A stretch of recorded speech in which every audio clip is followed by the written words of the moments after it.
विश्वानि देव सवितर्दुरितानि परासुव यद्भद्रं तन्नयासुव। ओम शांति शांति शांति। नमस्ते। कई साधकों का यह प्रश्न होता है कि हम जीवन को अच्छे से जीना चाहते हैं, परंतु हमसे बहुत सारी गलतियां होती हैं जीने में। गलतियां इस कारण से होती हैं कि हम सावधानी पूर्वक अपने कर्म को नहीं कर पाते, एकाग्र होकर के नहीं कर पाते, जो कि करने में कुशलता है। एकाग्रता पूर्वक और जागरूक होकर के जो हम कर्म करते हैं वो कर्म कुशल कहलाते हैं। और कुशलता की यह परिभाषा है कि जो कर्म परहित के लिए हो, परहित को श्रेष्ठ मान करके जो कर्म किया जाए, यज्ञ रूपी जो कर्म किए जाते हैं वो कुशल होते हैं। लेकिन जो भी हम करते हैं वो यदि उसमें जागरूकता हमारी रहेगी, एकाग्रता रहेगी, संयम रहेगा, मर्यादित रूप से करेंगे तो कर्म हमें दुख नहीं देंगे। और यदि कर्मों को करने में हमारी अजागरूकता, असावधानी है, इसी को प्रमाद कहते हैं। जो मानसिक रूप से हमारी शिथिलता है, एक शारीरिक शिथिलता होती है उसे आलस्य कहते हैं, एक मानसिक शिथिलता जो कि अपने बुद्धि के ज्ञान को, अपने विवेक की न सुनना और अमर्यादित कर्मों को करना, अमर्यादित भोगों को भोगना, अप्राकृतिक कर्मों को करना, इसको यही फिर हमारे जीवन को तामसिक बना देते हैं, आसुरी प्रवृत्ति का बना देते हैं, नीचे गिराते हैं। तो हम समाहित चित्त हों, इसके लिए प्राणायाम का अभ्यास बहुत ही श्रेष्ठ बताया गया है। हर पंथ, हर मजहब, हर समुदाय के लोग प्राणायाम का अभ्यास कर सकते हैं, क्योंकि प्राण तो चारों तरफ है और सबके लिए है। चाहे हिंदू हो या हिंदू के इतर कोई भी हो, सब प्राण ले रहे हैं। तो प्राणायाम जैसी श्रेष्ठ विद्या जो सनातन काल से हमको ऋषियों ने दी है, इसका हम आज लाभ ले सकते हैं, क्योंकि इस जीवन के बाद तो लाभ ले नहीं पाएंगे। जीते जीते हमें प्राणायाम का लाभ लेना चाहिए और प्राणायाम के लाभ से अपने मन को शक्तिशाली बनाना चाहिए, अपनी बुद्धि को तेज करना चाहिए, अपने आत्मबल को, मनोबल को मजबूत करना चाहिए।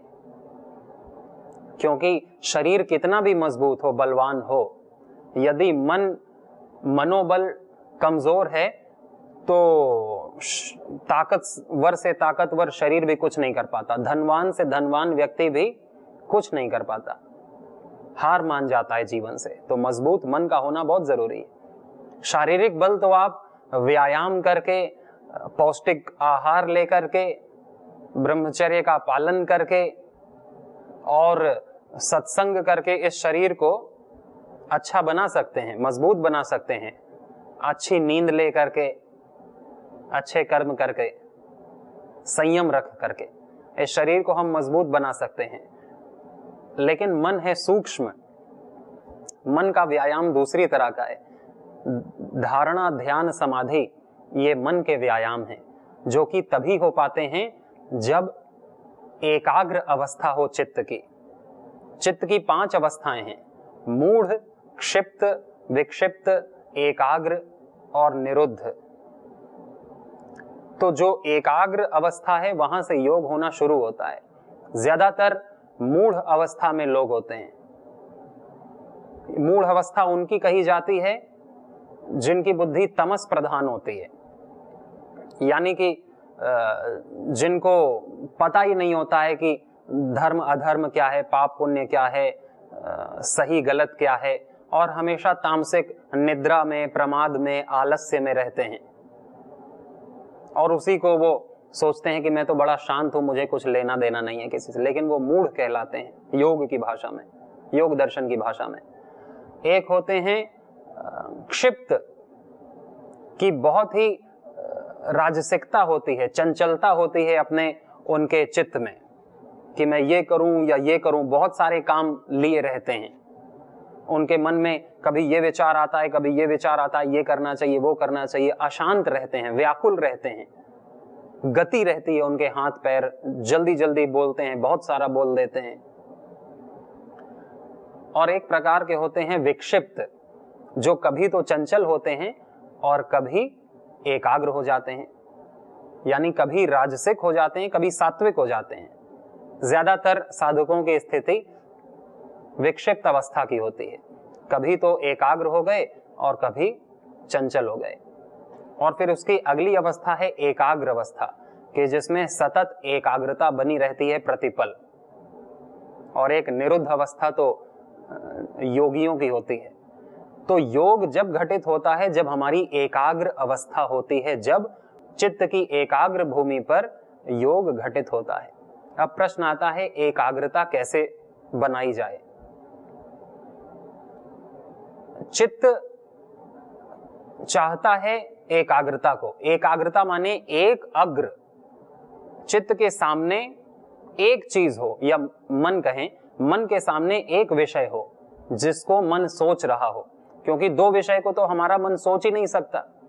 या एक ही समय खाने के बारे में भी सोचूं और अपने दोस्त के बारे में भी सोचूं, ये तो नहीं हो सकता, असंभव है। एक ही क्षण में दो चीज नहीं सोची जा सकती, कि एक ही क्षण में मैं इस किताब के अक्षरों को पढ़ूं और उसी क्षण मैं कोई गाना भी सुनूं। गाना सुनूंगा तो पढ़ नहीं पाऊंगा, और पढ़ूंगा पूरे ध्यान से तो गाना के शब्द नहीं सुन पाऊंगा, उसकी धुन नहीं सुन पाऊंगा। तो ये दो चीजें एक समय में मन में नहीं रह सकती, इसलिए मन या चित्त कहें एक अग्र होता है, लेकिन वो बार बार एक चीज बदलती रहती है। हर क्षण, इस क्षण तो एक चीज सामने थी मन के, दूसरे क्षण दूसरी चीज आ जाती है, तीसरे क्षण तीसरी चीज आ जाती है। तो वही है कि कभी ये विचार सामने आया मन के, ये विचार हटा, फिर दूसरा आया, तीसरा आया, चौथा आया, फिर वही सारे विचार हमारे मन की चंचलता के कारण, इसी को चंचल कहते हैं। चलम, जो चलता रहता है। चलते हुए पानी में हम अपना चेहरा नहीं देख सकते, स्थिर पानी में देख सकते हैं। या स्थिर पानी हो, उसमें कोई कंकड़ पत्थर फेंक दे तो पानी में तरंग बन जाती है, उसमें भी हम अपना चेहरा नहीं देख सकते। जब पानी शांत होता है तो हम अपना चेहरा देख सकते हैं। इसी तरह जब चित्त शांत होता है, उसमें हम अपने स्वरूप का दर्शन कर सकते हैं। चित्त की प्रशांत वाहिता कैसे बनी रहे, प्रशांतता कैसे बनी रहे, और वही अग्र हो, जो प्रशांत वाहिता भूमि है, जो प्रशांतता है, जो शांति है, स्थिरता है, वही बनी रहे, अगले क्षण भी वही रहे, अगले क्षण भी वही रहे, अगले क्षण भी वही रहे। एक ही चीज हर क्षण चित्त के सामने रहे, शांत वस्तु, उसी को एकाग्रता कहते हैं। तो ये एकाग्रता प्राप्त करने के बहुत सारी विधियां बताई, सैकड़ों विधियां बताई, जिसमें कि प्राणायाम एक बहुत ही आसान और सब के करने लायक विधि है। प्राणायाम, कि प्राणायाम से हम अपने मन को शांत, स्थिर, चंचलता रहित, समाहित, योग युक्त बना सकते हैं। ये इतना ही बच्चों के लिए जरूरी है, क्योंकि वो पढ़ाई करते हैं, उनके लिए तो एकाग्रता बहुत जरूरी है, उनमें तो चंचलता स्वाभाविक रहती है, गति होती है। और यही बहुत जरूरी है जो तैयारी कर रहे हैं किसी एग्जाम की, या जो जॉब कर रहे हैं, या परिवार में हैं, हर जगह ही शांति की तो जरूरत सबको पड़ती है। अशांत कोई नहीं होना चाहता है, भले ही वो कुछ करे या ना करे, कोई अशांत नहीं होना चाहता, कोई चंचल नहीं होना चाहता, क्योंकि अशांतता में ही दुख है, अशांति में ही दुख है। तो ये शांति हमें मिलेगी जब हम प्राणों पर ध्यान करेंगे। प्राणों पर ध्यान करना, अपाने जुह्वति प्राणम प्राणापानम तथा परे प्राणायाम गति रुद्ध्वा प्राणायाम परायणाः। ये गीता में भी कहा कि प्राण वायु को अपान वायु में हवन करना और अपान वायु को प्राण वायु में हवन करना, और प्राण अपान की गति को रोक करके हवन करना। ऐसे जो हवन करते हैं वो इस जीवन में सुख पाते हैं, अगले जीवन में भी सुख पाते हैं। इसी को प्राण यज्ञ कहते हैं। तो आइए हम सीखते हैं प्राणायाम कैसे करते हैं। अनुलोम विलोम तो सभी जानते ही हैं। अनुलोम विलोम से भी मन शांत होता है जब हम ऐसे ध्यान मुद्रा लगाते हैं। ये ध्यान मुद्रा है। पहली उंगली अंगूठे के अग्रभाग में, बाकी 3 उंगलियां सीधी अपने घुटनों पर रखते हैं। एकाग्र होने के लिए, स्मरण शक्ति बढ़ाने के लिए, सर दर्द को दूर करने के लिए ये ज्ञान मुद्रा सबसे ज्यादा लाभकारी और प्रभावशाली है। कभी आपका सर बहुत ज्यादा दर्द हो रहा हो तो इसको लगा करके ऐसे लंबी गहरी श्वास लें धीरे धीरे, और सांसों का ध्यान करें 1 मिनट के लिए, बस 1 मिनट के लिए। सहज होकर के सांस लें कि मेरी श्वास अंदर जा रही है, बाहर आ रही है, और धीरे धीरे सर दर्द तुरंत गायब हो जाएगा 1 मिनट में ही, कितना भी तेज हो। धीरे धीरे महसूस करें कि मेरा सर दर्द गायब हो रहा है। तो ये ध्यान मुद्रा हमारी एकाग्रता बढ़ाने के लिए, इसी ध्यान मुद्रा में ऐसे अनुलोम विलोम करना। लेफ्ट से श्वास लेकर राइट से छोड़ना, और राइट से श्वास लेकर लेफ्ट से छोड़ना। इसी को बार बार करना, लगातार करना, धीरे धीरे समय बढ़ाना कि मैं 10 सेकंड में श्वास खींचूंगा अंदर और 10 सेकंड में बाहर छोड़ूंगा, फिर 10 सेकंड में लूंगा और 10 सेकंड में छोड़ूंगा। मन शांत है तो लंबी देर तक, लंबी दूरी तक हम श्वास को ले सकते हैं और लंबी देर तक श्वास को छोड़ सकते हैं, मन शांत है तो। और यदि किसी का मन बहुत चंचल है और वो धीरे धीरे कर रहा है, कर ही नहीं पाएगा, इतने सारे विचार आएंगे, उसका सर दर्द हो जाएगा धीरे धीरे करने में। तो उसको कैसे करना चाहिए? फिर उसको तेज तेज करना चाहिए। शरीर में जो भी ऊर्जा है, मन की जो भी ऊर्जा है वो निकल जाए, व्यक्ति शांत हो जाए, निढाल हो जाए, थक जाए। ऐसे तेज तेज भस्त्रिका करना चाहिए 5 मिनट के लिए, या तेज तेज अनुलोम विलोम कर ले पहले 2 मिनट के लिए।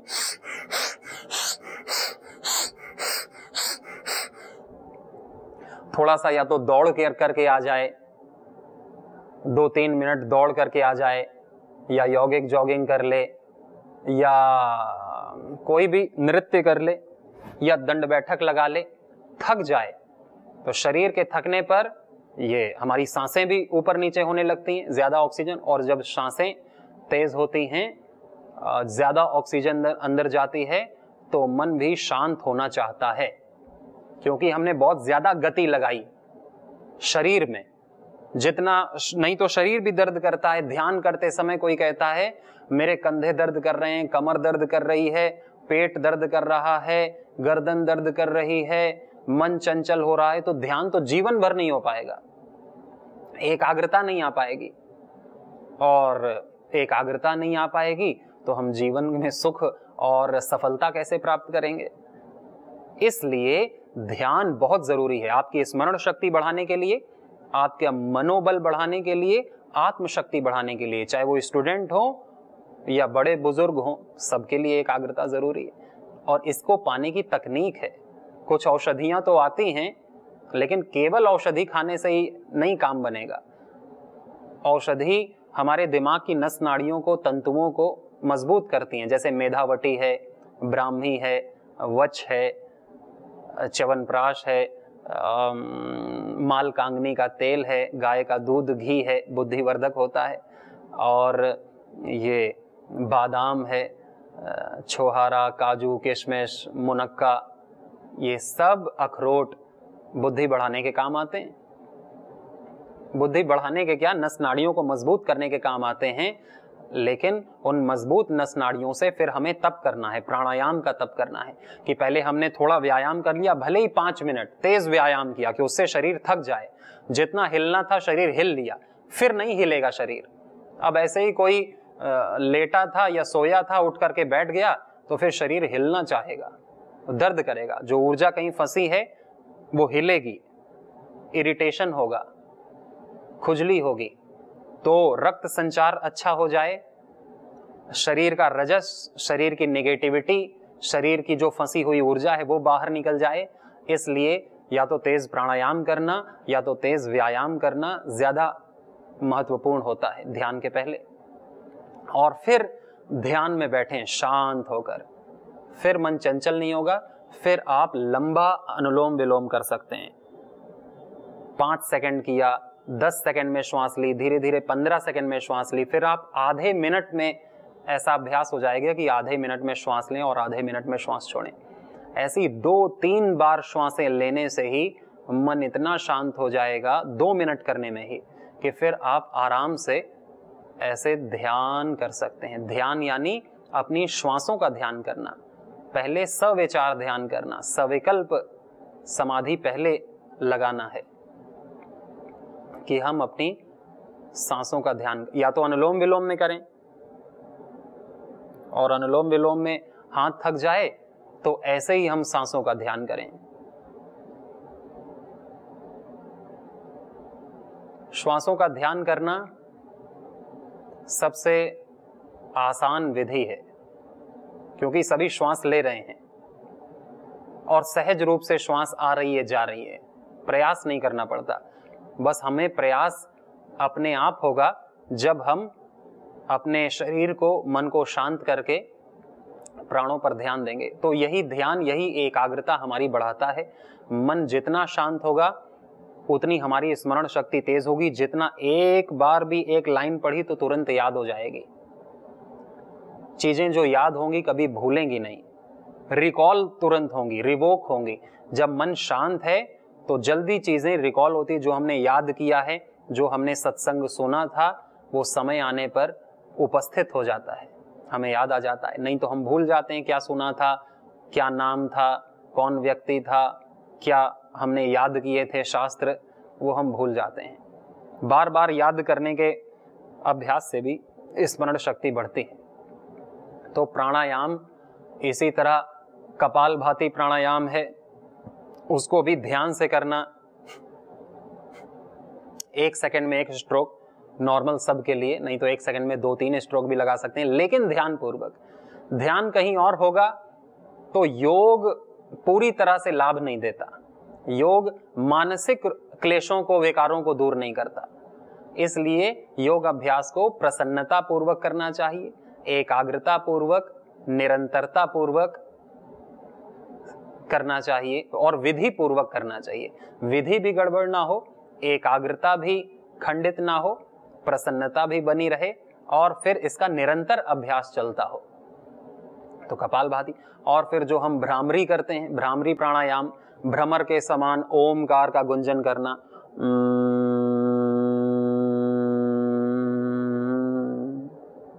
ओमकार के नाद को कान बंद करके 3 उंगलियां आंखों पर, 1 उंगली माथे पर रख करके ओमकार के गुंजन को अपने मस्तिष्क के मध्य भाग में अनुभव करना, उसके गुंजन को, उसकी वाइब्रेशन को, मुंह बंद करके।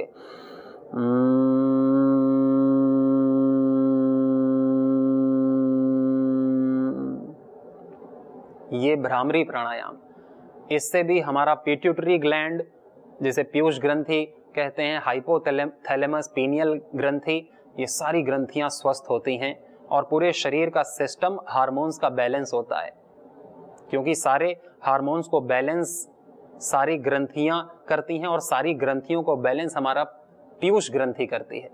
भ्रामरी और उद्गीत के अभ्यास से हमारा मस्तिष्क बहुत ही तेज, नींद भी अच्छी आएगी, एकाग्रता, स्मरण शक्ति भी अच्छी होगी भ्रामरी प्राणायाम को करने से। ये तो परम पूज्य स्वामी जी महाराज बताते ही हैं, मैं उसे दोबारा से रिपीट कर रहा हूं कि किसी के ध्यान में ना आ रही हो तो ये बात आ जाए कि एकाग्र ऐसे रहा जाता है। नहीं तो हम पूरी रामायण पढ़ लेते हैं और फिर पूछते हैं कि सीता कौन थी, क्योंकि अनेकाग्र होकर के चंचल चित्त से पढ़ा और हम भूल गए। तो बार बार चीजें ध्यान दिलाने की जरूरत पड़ती है। तो ये भ्रामरी प्राणायाम से भी मन शांत होता है। इसे 5 बार करें, समय है तो 10 से 21 बार तक करें। जिसको मस्तिष्क का रोग है, ब्रेन हैमरेज है, या कोई गांठ है, ब्रेन ट्यूमर है, या सिजोफेनिया की समस्या है, इंसोमेनिया की समस्या है, नींद नहीं आती, बुरे विचार आते, या बुरे सपने आते, या फीड्स मिर्गी के दौरे पड़ते, या ब्लड क्लॉट होने की समस्या है, या सर दर्द होता है, माइग्रेन की समस्या है, मस्तिष्क और या आंखों की समस्या है, कान की ईएनटी प्रॉब्लम है, पूरे मस्तिष्क की कहीं की भी समस्या है, या नर्वस सिस्टम, ये नाड़ी तंत्र की समस्या है, नस नाड़ियों में बहुत ब्लॉकेज है, तंत्रिका तंत्र बहुत लूज है, वेरिकोज वेन्स आदि की समस्याएं हैं, कमर दर्द, ये सारी नस नाड़ियों की समस्या है, पैरालिसिस भी मस्तिष्क की समस्या है। तो इन सब में ये भ्रामरी प्राणायाम, और सबसे उत्तम तो ये एकाग्रता और स्मरण शक्ति बढ़ाने के लिए इसको करते हैं। और फिर ओमकार का सादा उच्चारण, इसे उद्गीत प्राणायाम बोला जाता है। इसे भी 5, 11, 21, 51, 108 कितना भी कर सकते हैं, जितना समय हो, लेकिन एक नियम बनाएं कि मुझे इतना करना है। और फिर शुद्ध होकर के, नहा धो करके करते हैं तो मन अपने आप शांत हो जाता है, ध्यान अपने आप लगता है। और यदि हम टीवी देख रहे हैं, मोबाइल चला रहे हैं और कहते हैं चलो ध्यान में बैठ जाएं, तो फिर तो ध्यान कभी नहीं लगेगा, क्योंकि अशुद्धता है चित्त में, शरीर में। कहीं हम बाजार से घूम के आए या किसी से मिल रहे हैं और फिर हम ध्यान में बैठ गए तो ना, फिर तो इसीलिए कहते हैं कि नहा धो करके एक आसन जमीन पर लगा करके, या जमीन पर नहीं बैठ सकते, कमर दर्द है तो फिर कुर्सी या सोफे पर बैठ सकते हैं, मजबूरी है तो चलेगा, किसी तरह तो हम ध्यान करें। और फिर पालती मार के, पालती नहीं भी मार सकते तो पैर लटका करके और ध्यान मुद्रा में कमर गर्दन सीधी रख करके हम ओमकार का उच्चारण करते हैं, लंबी गहरी श्वास लेकर के, लंबे ओमकार का, कि आधे मिनट तक हमारा ओमकार का उच्चारण, या कम से कम 20 सेकंड तक तो ओमकार का उच्चारण जाए और हमारा ध्यान ओमकार के नाद में हो।